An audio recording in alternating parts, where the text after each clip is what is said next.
Hi, Dan. You have more reporting there from the White House, though I know they are being tight-lipped. They are being very tight-lipped, but the objective, at least according to the White House, is to make the opposition as strong as possible inside Syria to improve their capabilities, but also to put more pressure on President Assad to step aside. The internal debate on the administration's response hasn't always been unanimous. Multiple sources tell CNN the president and National Security Advisor Tom Donilon favored a more cautious approach. Secretary of State John Kerry and incoming National Security Advisor Susan Rice pushed for more intervention. The timing to act now, say aides, was driven by intelligence assessments and proof that chemical weapons were used.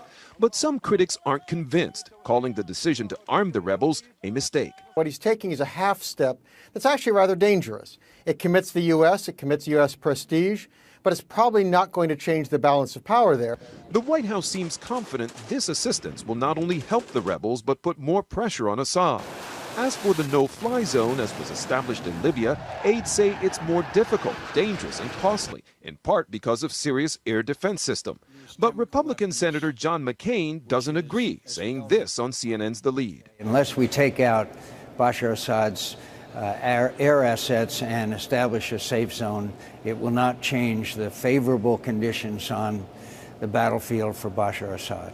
And while many options remain on the table, boots on the ground is not one of them. We certainly don't think it's in our national interest to introduce U.S. troops.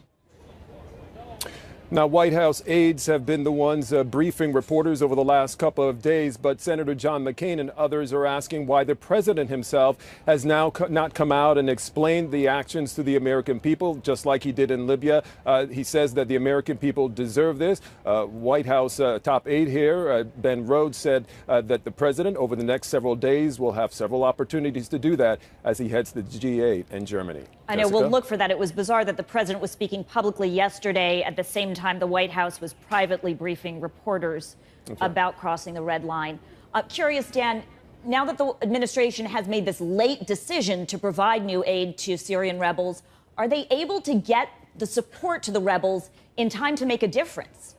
You know, that is such a good question because even the White House will admit that there have been hiccups along the way in trying to get other supplies to the rebels. But they believe that over the last several months, 6 months, in fact, that the pipeline has gotten much better. And so now they're saying that they're quite confident that this kind of military assistance can get to the rebels in time.